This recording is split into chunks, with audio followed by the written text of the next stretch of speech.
이제 요엘서의 마지막 부분입니다. 요엘 선지자는 두 가지를 선포했습니다. 첫 번째는 여호와의 날이고 두 번째는 모든 육체에 하나님의 성령이 부어질 것이다. 이것을 선포했지요.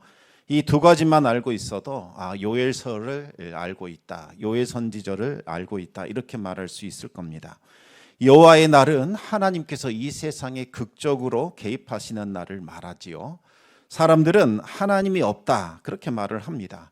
하나님께서 이 세상을 창조하셨다는 것도 부정하고 또 하나님이 우리에게 생명을 부여하신다는 것도 부정하고 또 하나님께서 이 세상을 다스리고 통치한다는 사실까지도 부정해 버립니다.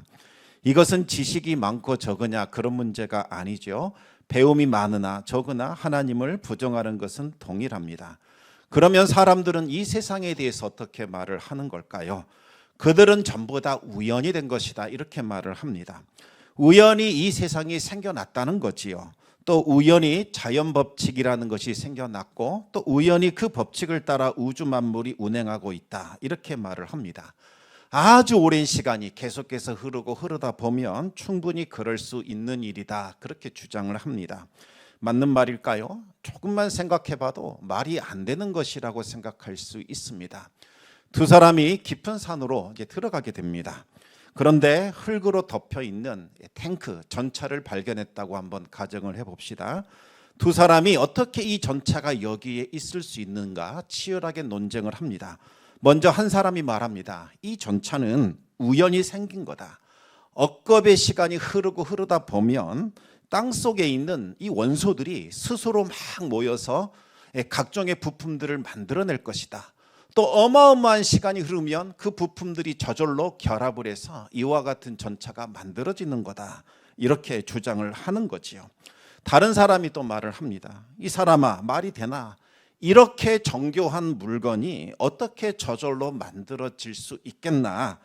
고도의 지능과 기술을 가진 어떤 존재, 그가 의도적으로 이 물건을 만든 것이지 이곳에 이것을 숨겨 놓았을 뿐이다. 시간이 많이 흘러서 흙으로 덮여 있는 것이지 저절로 이와 같은 전차는 만들어질 수 없는 거라네. 이렇게 논쟁한다고 한번 가정을 해봅시다.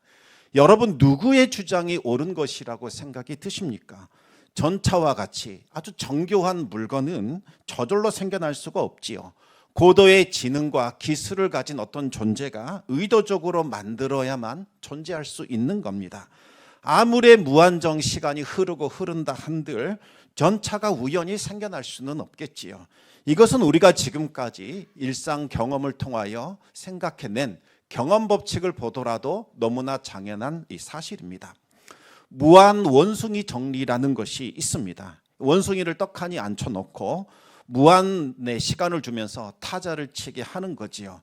그러면 언젠가 확률적으로 섹스피어의 작품과 같은 것을 쓸 수 있을 것이다. 이렇게 주장을 합니다. 이것이 통계 이론이라는 거지요.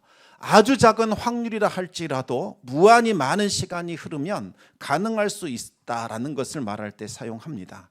생각해보면 혹시 그럴 수 있을까 생각이 되는데 실제로 해보면 불가능하다라는 것을 깨달을 수 있지요. 그런데 최근에 호주의 수학자 두 사람이 불가능하다라는 것을 입증해 버립니다. 현재 전 세계에 있는 모든 침팬지 20만 마리를 가져다가 컴퓨터 앞에 앉혀놓고 초당 한번 타이핑을 한다는 가정으로 한번 시뮬레이션을 돌려봤습니다. 그랬더니 우주가 완전히 멸망할 때까지 셰익스피어 작품은 완성할 수 없다라는 결과가 나왔습니다. 완성은커녕 근처조차도 가지 못하더라는 겁니다. 침팬지 한 마리가 평생도록 타자를 쳤을 때 바나나, BANANA 이 6자를 칠 수 있는 확률은 5%도 안 된다. 이렇게 나타났다고 합니다. 그런데도 사람들은 자꾸 이상한 논리를 펼치면서 창조주를 부정합니다. 우연히 생겼지 이렇게 말을 하죠. 왜 그럴까요? 바울이 말합니다. 그 마음에 하나님 두기를 싫어하기 때문이다. 이렇게 말을 했습니다. 왜 사람들은 마음에 하나님 두기를 싫어하는 걸까요? 그 이유는 단 하나입니다. 내 마음대로 살고 싶어서 그런 거지요. 창조주와 같은 신적인 존재가 존재한다라고 한다면 눈치를 봐야 합니다. 내가 하고 싶은 대로 마음대로 살지 못하지요. 따라서 신이 없어야 우리 인간의 최대한의 인권을 보장받을 수 있고 최대한의 자유를 누릴 수 있고 최대한의 행복을 얻을 수 있다라고 주장을 합니다. 그래서 그들은 하나님이 주신 지혜와 명철을 가지고서 하나님을 오히려 대적하는 사상과 철학과 문화와 기술을 만드는 데 사용하고 있는 겁니다. 시편을 보시면 하늘에 계신 하나님께서 이들을 보고 비웃는다라고 말씀합니다. 유쾌하게 이들을 바라보는 것이 아니라 그래 너희들 과연 보자.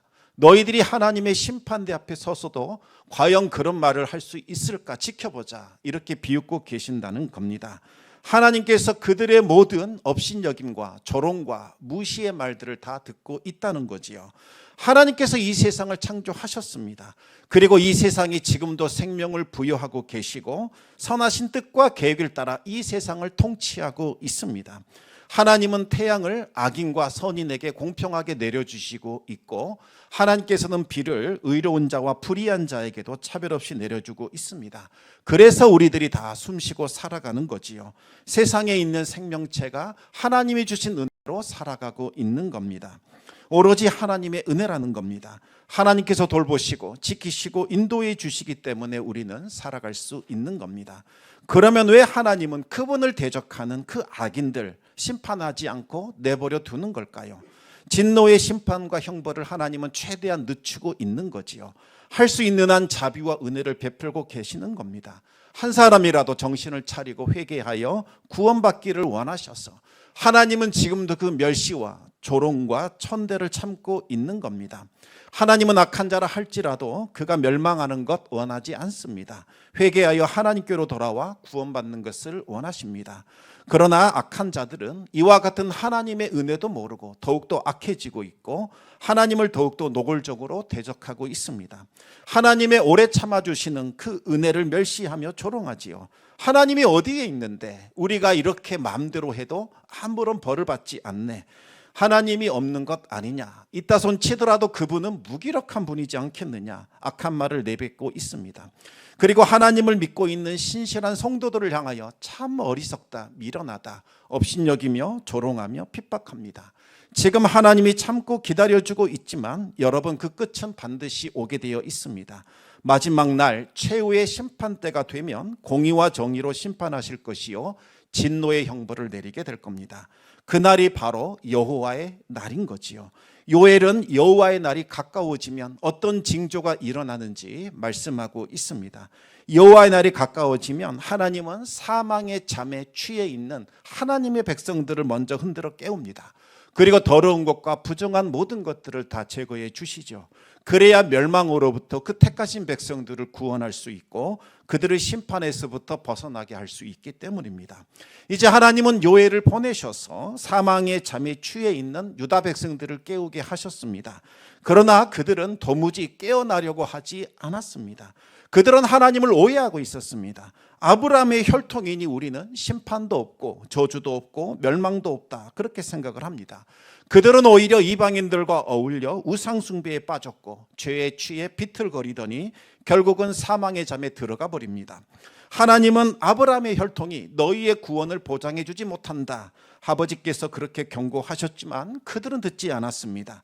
하나님은 심판의 날이 임박했다는 것을 일깨워 주기 위하여 전무후무한 메뚜기 재앙을 보내십니다.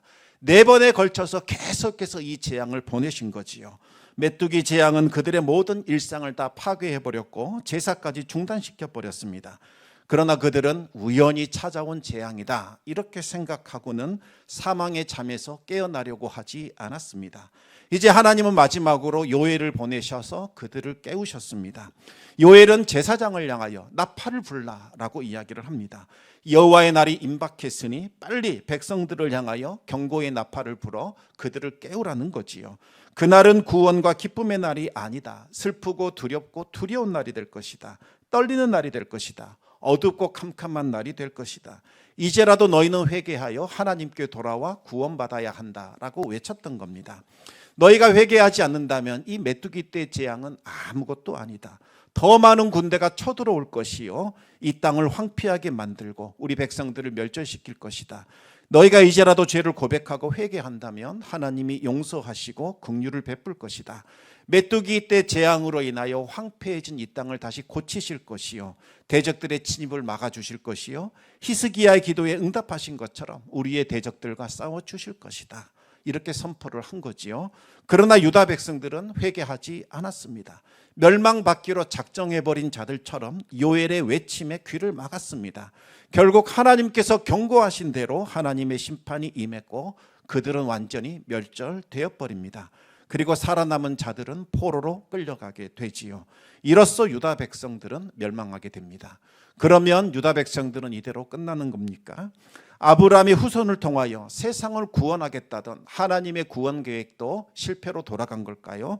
그렇지 않습니다. 사람이 실패한 것이지 하나님은 실패하지 않으십니다. 하나님은 남은 자를 남겨두십니다. 그리고 남아있는 자들, 여전히 하나님을 경외하는 자들, 그들의 후손 가운데 메시아가 태어나게 하실 겁니다. 그리고 유다 왕국이 실패해버렸던 그 일을 메시아가 이루게 하실 겁니다. 메시아께서 이 땅에 하나님 나라를 가져오실 겁니다. 이제 누구든지 하나님이 보내신 메시아를 믿고 영접하는 자들, 그들에게는 하나님 나라의 백성이 되는 특권이 주어지게 됩니다. 그리고 그들은 인류 최후의 날, 여호와의 날에 있을 불심판에서 벗어나게 되고 영원한 천국에 들어가 하나님의 위로를 받게 되지요. 메시아는 복음을 선포하여 하나님 나라에 빨리 들어오라 초청을 합니다. 아멘으로 응답하는 자들, 그들은 하나님의 자비와 은혜를 덧입게 됩니다. 하나님은 그들이 진정으로 회개할 수 있도록 그들에게 성령을 부어주실 겁니다. 용서하지 못할 죄인이라 할지라도, 세리와 죄인이라 할지라도, 이방인이라 할지라도 그들이 진정으로 하나님 나라에 들어오겠다고 결단하며 복음을 믿고 순종한다면 그들에게 성령을 부어 참된 회개를 시작할 겁니다. 그리고 하나님 나라의 백성이 되게 합니다. 성령은 하시는 일이 바로 이른비와 늦은비 사역을 하십니다. 이스라엘에서 농사 지으려면 먼저 이른비가 내려야 하지요. 이른비가 내려야만 딱딱하게 굳어버린 땅이 촉촉해지게 되고 그곳에 씨앗이 뿌려졌을 때에 뿌리를 내리고 결실할 수 있게 됩니다. 마찬가지입니다. 의의 영이요 회개의 영이신 성령님이 임하게 되면 그제서야 내가 죄인이구나, 내 죄악을 깨닫게 되고 하나님 앞에 진정으로 회개하기 시작을 합니다. 그러면 이 완악하고 강팍했던 마음밭이 부드러워지고 촉촉해지지요. 여기에 하나님의 말씀의 씨앗이 떨어지게 되면 그 말씀이 우리 심령에서 자라나기 시작을 한다는 겁니다. 그리고 성령의 단비는 계속해서 부어져서 하나님의 말씀이 깨달아지게 하여 주시고 그 말씀이 성장할 수 있도록 우리를 도와주십니다. 그러다가 이제 여호와의 날 마지막 추수 때가 되면 마지막으로 늦은 비가 이 땅에 내리게 됩니다. 늦은 비가 내려야만 알곡이 알차게 되어 결실을 거두게 되지요. 여호와의 날, 최후의 심판 날이 되기 직전에 성령의 늦은 비가 내리게 됩니다. 그러면 어떤 일이 벌어질까요? 온 세상에 전무후무한 성령의 역사가 시작이 되고 대부흥의 시대가 열리게 됩니다. 이때가 되면 끝까지 복음을 거부했던 유대인들, 그들도 마침내 예수님을 영접하게 되고 하나님께로 돌아오는 일이 일어나게 됩니다. 성령이 하시는 일은 한마디로 말씀을 깨달아 알게 하는 겁니다. 구약 시대에는 왕과 제사장과 선지자들에게만 이 성령이 부어졌습니다. 이들은 하나님의 일을 위하여 특별히 구별된 자들이었지요. 이들에게 성령이 부어진 것은 그들이 하나님의 말씀을 들어야, 하나님의 말씀을 깨달아야 하나님의 일을 시작할 수 있기 때문입니다. 그래서 이들에게 성령이 부어졌던 겁니다. 그런데 마지막 때가 되면 모든 육체에게 성령이 부어지게 됩니다. 젊은이도 늙은이도 남자도 여자도 자유인도 종들도 모두 다 성령을 받게 됩니다. 누구든지 메시아이신 예수 그리스도를 영접하게 되면 하나님께서 그분의 선물인 성령을 부어주시게 됩니다. 성령이 부어질 때 일어나는 일은 장래일을 말하고 꿈을 꾸고 이상을 보는 거지요. 이것은 아주 특별한 체험을 한다 이런 뜻이 아닙니다. 예언과 환상과 꿈은 왕과 제사장들과 선지자들이 하나님의 말씀을 들을 때에, 하나님의 말씀을 받을 때에 그것을 깨닫는 수단이었던 겁니다. 그런데 이제 성령이 모든 육체에게 부어지기 시작하면 이제 모든 사람들이 하나님을 알 수 있는 지식으로 충만해집니다. 하나님의 말씀이 그들에게 심겨지게 된다는 거지요. 그러면 하나님의 말씀이 구체적으로 무엇일까요? 바로 하나님의 말씀은 진리이신 예수 그리스도이십니다. 성령께서 하시는 일은 우리 심령 가운데 예수 그리스도가 누구인지 알게 하는 것이요, 예수 그리스도가 하나님의 말씀이요, 예수 그리스도가 우리의 생명의 구주임을 깨달아 알게 하는 것, 이것이 바로 성령이 하시는 일입니다. 성령이 아니고서는 예수님을 나의 주, 나의 하나님으로 고백할 수 없습니다.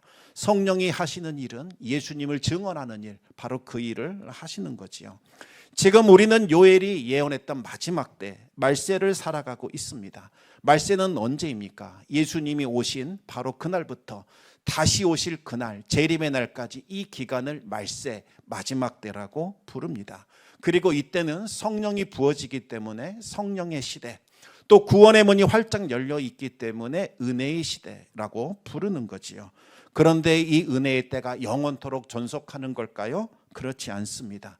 예수님이 오시는 재림의 날이 되면 은혜의 문은 완전히 닫히게 됩니다. 그날이 바로 여호와의 날입니다. 여호와의 날이 임할 때에 어떤 일들이 일어나게 될까요? 오늘 본문 말씀을 좀 살펴보겠습니다.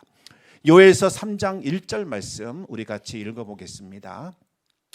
보라, 그날 곧 내가 유다와 예루살렘 가운데에서 사로잡힌 자를 돌아오게 할 그때에, 유대인들이 이제 마침내 하나님께로 돌아오게 된다는 거지요.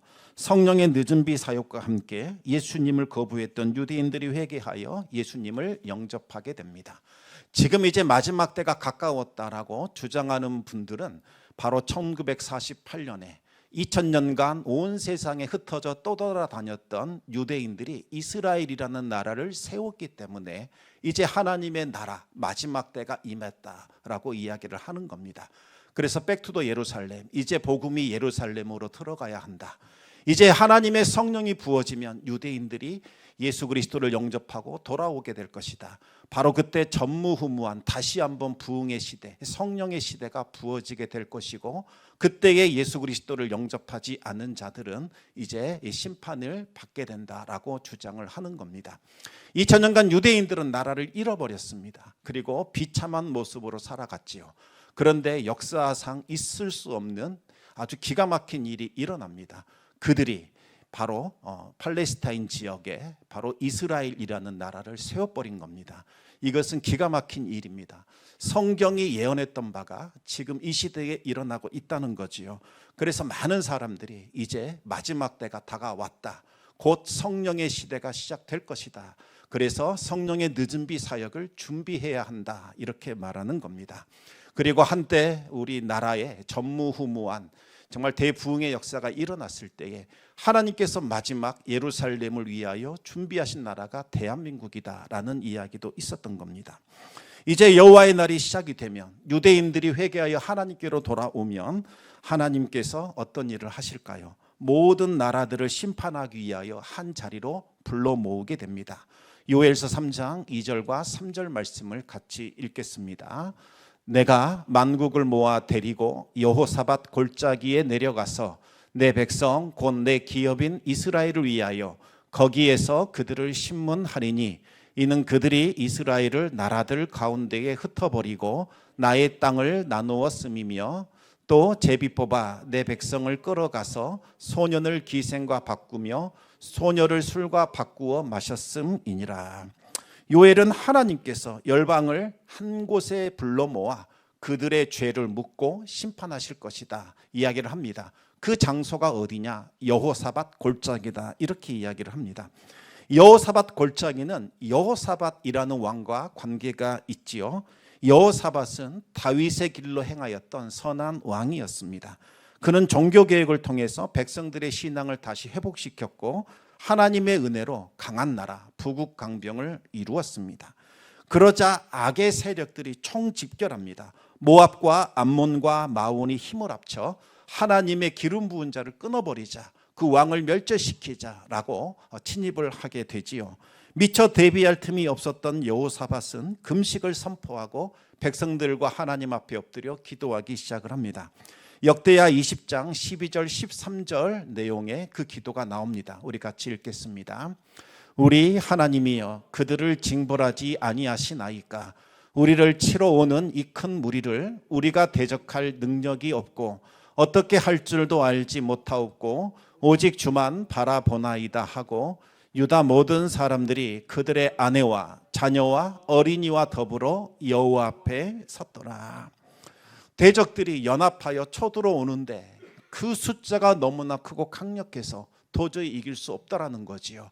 그래서 하나님의 백성들을 다 불러 모아 여호와 하나님 앞에 엎드려 기도하며 금식을 선포하며 기도하게 됩니다. 그러자 하나님의 영 성령께서 회중 가운데 있던 레위 사람 야하시엘에게 임하게 됩니다. 하나님이 직접 싸워줄 것이니 너희는 두려워하지 말고 놀라지도 말라 말씀을 합니다. 그러면서 담대하게 나아가라, 그들과 맞서라 라고 말씀을 합니다. 그러면서 너희가 이 전쟁에서는 싸울 일이 없을 것이다 라고 말씀하셨습니다. 여호사밧은 그 말씀을 믿고 담대하게 나아갑니다. 그리고 특이한 일을 진행하지요. 찬양대에게 거룩한 예복을 입히더니 군대 앞에 행하며 여호와를 찬송하고 앞으로 전진하게 됩니다.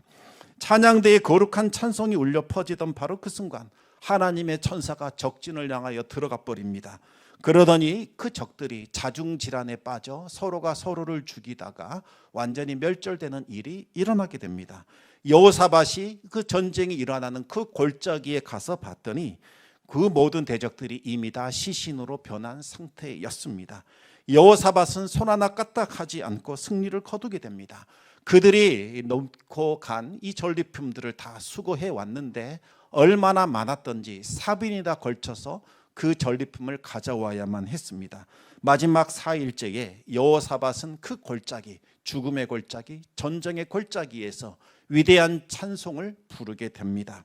하나님을 높이며 찬송했지요. 그래서 이 골짜기의 이름이 브라가 골짜기, 찬송의 골짜기라는 뜻을 가지게 됩니다. 이방 나라들이 이제 이 소문을 듣고 하나님을 두려워하게 되고 더 이상 여호사밧이 통치하는 그 나라를 쳐들어오지 못하게 됩니다. 그래서 여호사밧은 태평성대를 누리게 되지요. 어떤 주석가들이 말합니다. 바로 이 브라가 골짜기, 바로 이곳이 여호사밧 골짜기가 아니겠느냐. 마지막 때에 하나님께서 이곳으로 모든 나라를 불러 모을 것이다, 이렇게 추측을 합니다. 또 다른 주석가들은 그게 아니라 요한계시록에 보면 아마겟돈이 나오지 않느냐. 아마겟돈은 무깃도 골짜기라는 뜻입니다. 산 두 개 사이에 무깃도라는 평야가 펼쳐져 있는데 바로 이곳이 요충지이기 때문에 많은 대적들이 모였던 바로 그 장소입니다. 그래서 이곳이 바로 여호사밧 골짜기지 않겠느냐. 그래야 요한계시록의 말씀과도 일치한다라고 이야기를 하지요. 그래서 이 무깃도 골짜기, 바로 이 아마겟돈이 여호사밧 골짜기다, 그렇게 주장을 하는 겁니다. 그런데 대다수의 견해는 여호사밧 골짜기라는 것은 특정한 어떤 장소를 말하는 것이 아니다, 여호사밧이라는 그 이름의 상징성이 있는 것이다 라고 해석을 합니다. 여호사밧의 뜻이 하나님이 판단하신다, 하나님이 심판하신다, 그런 뜻이 있다는 겁니다. 하나님께서 너희들이 지금 보시기에 아무 일을 하지 않는 것처럼 보이지만 하나님은 결국 심판하실 것이다, 대적하는 원수들을 물리칠 것이다 라는 뜻에서 여호사밧 골짜기라고 불렀다는 겁니다. 즉 여호사밧 골짜기는 어떤 물리적인 공간이 아니라 하나님께서 마지막 때에 반드시 심판하신다는 그 상징적 의미의 이름이라는 거지요. 요엘은 여호와의 날이 언제인지 정확하게 언급하지 않았습니다. 마찬가지로 이 여호사밧 골짜기가 어디인지 정확하게 특정하지도 않았습니다. 그 이유는 우리 하나님은 시간과 장소를 초월하는 분이기 때문이죠. 따라서 하나님이 계신 곳, 그곳이 바로 여호사밧 골짜기가 될 겁니다. 중요한 것은 모든 열방이 하나님의 심판대 앞에 서는 날이 반드시 온다는 사실이죠. 따라서 특정 어떤 장소에 있어야 너희가 구원을 받는다라고 주장하는 이단들의 주장에 휘둘리거나 그들의 말에 귀를 기울일 필요가 없다는 겁니다. 그렇다면 이 악인들이 왜 심판받는 걸까요? 당연히 예수님을 영접하지 않고 하나님을 거부했기 때문입니다. 그런데 요엘서 3장 2절과 3절 우리가 읽었던 말씀을 보시면 그들이 하나님의 백성을 핍박했기 때문에 하나님께서 복수하시는 것이다 라고 말씀하고 있습니다. 당시 정복자들은 전쟁 포로들을 제비 뽑기로 나눠 가지는 관습이 있었습니다. 그들 역시 유대인들을 몰락시킨 이후에 노예로 데려가기 위하여 그 군인들이 제비 뽑아 나는 이 사람 데려갔다는 거지요. 그리고 그렇게 제비 뽑은 유대인들을 환락과 방탕을 즐기는 대가로 넘겨주게 됩니다. 매춘부를 얻기 위하여 유대인 소년을 넘겨주게 되고 한 잔의 술값을 지불하기 위하여 유대인 소녀를 넘겨주게 됩니다. 유대인 포로들은 가축만도 못하는 취급을 받게 되지요. 로마의 침략자들도 유대인들 중에서 괜찮아 보이는 사람들은 전리품으로 남겨뒀고 그 나머지는 노예로 팔아 애굽의 광산에 보내버리게 됩니다. 하나님은 이방 나라들이 하나님의 소유, 하나님의 백성을 괴롭히고 약탈했던 것에 대해서 반드시 책임을 묻고 보복하실 것이라고 말씀을 하십니다. 그들이 행한 대로 반드시 갚아주실 것이라고 말씀을 하신 겁니다. 하나님의 백성이 잘못했다. 그러면 그것은 하나님이 심판하실 일입니다. 그런데 왜 너희들이 내 백성에 대해서 함부로 약탈하고 빼앗고 괴롭혔느냐라는 거지요. 물론 하나님께서 택하신 백성들을 징계하기 위하여 바른 길 가게 하려고 이방 나라를 잠깐 징계의 회초리를 사용하기도 하셨습니다. 하지만 그들이 맡았던 역할은 이런 게 아닙니다. 하나님의 백성이 잘못을 깨닫고 하나님께로 돌아갈 수 있도록 도와주는 역할, 그것 하라고 했지 이들을 약탈하고 무너뜨리고 죽이라고 했던 것은 아닙니다. 그러나 그들은 도를 넘어서 버리게 됩니다. 하나님의 백성들을 괴롭히고 약탈하게 됩니다. 심지어 하나님까지 멸시하게 되지요. 하나님은 가만히 두고만 보는 분이 아니라는 겁니다. 반드시 보복하십니다. 그날이 바로 여호와의 날이라는 거지요. 오늘날 우리가 세상을 보면 마지막 때가 가까웠구나, 말세가 되었구나 이렇게 생각을 합니다. 세상은 더 이상 교회에 대해서 우호적이지 않습니다. 교회를 미워하고 대적합니다. 이것을 볼 때에 마지막 때가 가까웠다는 것을 실감하게 됩니다. 물론 교회가 잘못한 것 참 많을 겁니다. 그러나 가만히 생각해 보면 이토록 비난받아야 하는가, 이토록 무시와 멸시를 받아야 하는가, 그만큼 비난받고 핍박받을 만큼 큰 잘못을 저지른 것은 결코 아니지요. 세상이 교회를 싫어하는 데는 딱히 별다른 이유가 있는 것 아닙니다. 그냥 싫은 겁니다. 죄와 사망의 권세에 매여 마귀에게 종로로 타게 되면 교회가 싫어집니다. 까닭없이 미워지고 까닭없이 비난하게 됩니다. 악한 영에 들린 사람들이 가장 싫어하는 사람들이 교회 다니는 사람들이라고 합니다. 무당들이 가장 미워하는 족속이 바로 이 교회 다니는 사람들이라고 하지요. 까닭없이 저주하고 미워하는 그들의 영이 자꾸 그렇게 발동을 한다는 겁니다. 그런데 여러분, 이것이 정상이라는 겁니다. 세상이 교회를 좋아해 주면 오히려 교회가 문제가 생긴 겁니다. 더 이상 교회가 아니라는 겁니다. 세상과 똑같은 모습으로 되었다는 거지요. 그러면 세상이 교회를 좋아합니다. 니나 우리나 차이가 없구나, 잘 됐다, 이렇게 말한다는 겁니다. 세상이 교회를 좋아하게 되고 친구가 된다면 오히려 교회는 비정상이 된 겁니다. 진리 위에 서 있는 교회와 세상은 서로 양립할 수가 없지요. 빛과 어둠이 공존할 수 없는 것과 같은 이치입니다. 친구가 될 수 없습니다. 믿음 위에 선 교회는 반드시 핍박이 있고 환난을 받기 마련입니다. 마지막 날이 되면 하나님께서 교회를 핍박했던 자들을 향하여 책임을 묻고 보복하신다는 겁니다. 그러나 지금은 하나님이 침묵하고 있는 것처럼 느껴집니다. 교회를 대적하고 있고 하나님을 업신여기는데도 아무 일도 하지 않는 것처럼 보일 수 있다는 거지요. 그럴지라도 우리 성도들은 실망하거나 낭망할 이유는 없습니다. 아직 여호와의 날이 이르지 않았기 때문에 하나님께서 그때까지 참고 기다리는 것일 뿐입니다. 그날까지 심판을 유보하고 있는 것뿐입니다. 마지막까지 회개할 수 있는 기회를 주는 거지요. 그러나 마지막 날이 되면 모든 나라들을 여호사밧 골짜기 하나님의 심판대 앞에 불러 모을 것이요, 철저히 심문할 것이요, 그들이 행한 대로 그대로 갚아주고 보복하실 겁니다. 성도들은 이 사실을 믿고 늘 이 사실을 마음에 새기고 살아가야 합니다. 그래야 시련과 고난을 통해서도 성숙한 신앙을 배울 수 있게 됩니다. 하나님께서 친히 원수 갚아주실 것을 우리는 믿어야 합니다. 그래야 원수 갚는 것을 하나님께 우리가 맡겨드릴 수 있습니다. 성도는 악을 악으로 갚는 자들이 아니라 선으로 악을 이기는 자들이지요. 이유 없이 고난받을지라도 우리를 핍박하는 원수들을 축복하는 자가 되어야 합니다. 사랑의 섬김을 통하여 악을 이기고 승리를 거두어야 합니다. 마지막 때가 가까웠습니다. 세상은 더욱더 악해지고 음란해지고 이제는 노골적으로 그 죄를 정당화시키고 여기에 대해서 비난하지 말라고 하는 그 시대가 되어버렸습니다. 이제 교회를 핍박할 것이요, 성도들을 핍박하게 될 것이요, 하나님을 대적하게 될 겁니다. 이럴 때 교회는 세상과 맞서 싸우는 자가 되면 안 되지요. 교회는 더욱더 교회다워져야 되고 성도는 더욱더 성도다워져야 합니다. 어떻게 하라는 겁니까? 빛과 소금처럼 살아가야 한다는 겁니다. 하나님의 마음을 품고 사랑으로 섬겨야 합니다.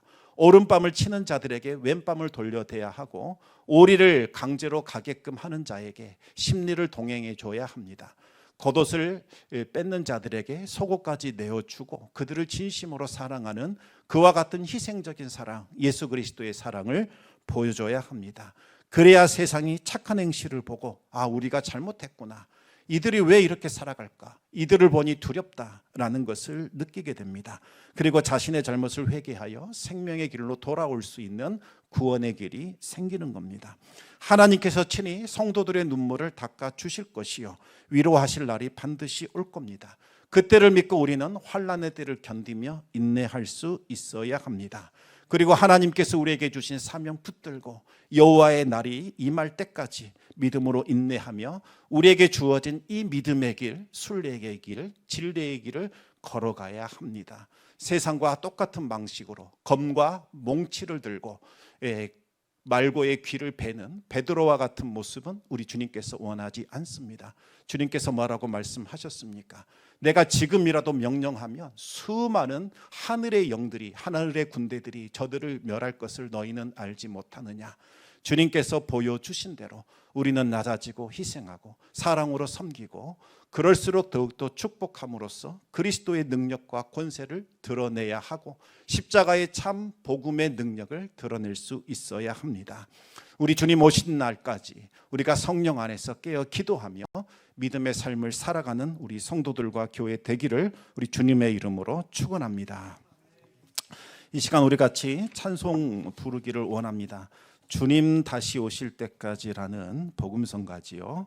이 찬송 부르시면서 주님, 힘들고 어려운 길이 우리 앞에 놓여 있음을 이제 우리가 각오하겠습니다. 주님 오시는 그날까지 이 진리의 길, 믿음의 길, 순탄하지 않는 이 어렵고 좁은 길 걸어가겠나이다. 영광의 주님 다시 보시는 그날까지 주님께서 부탁하신 그 사명 감당하겠나이다 라는 신앙 고백을 담아 우리 같이 찬송하시겠습니다.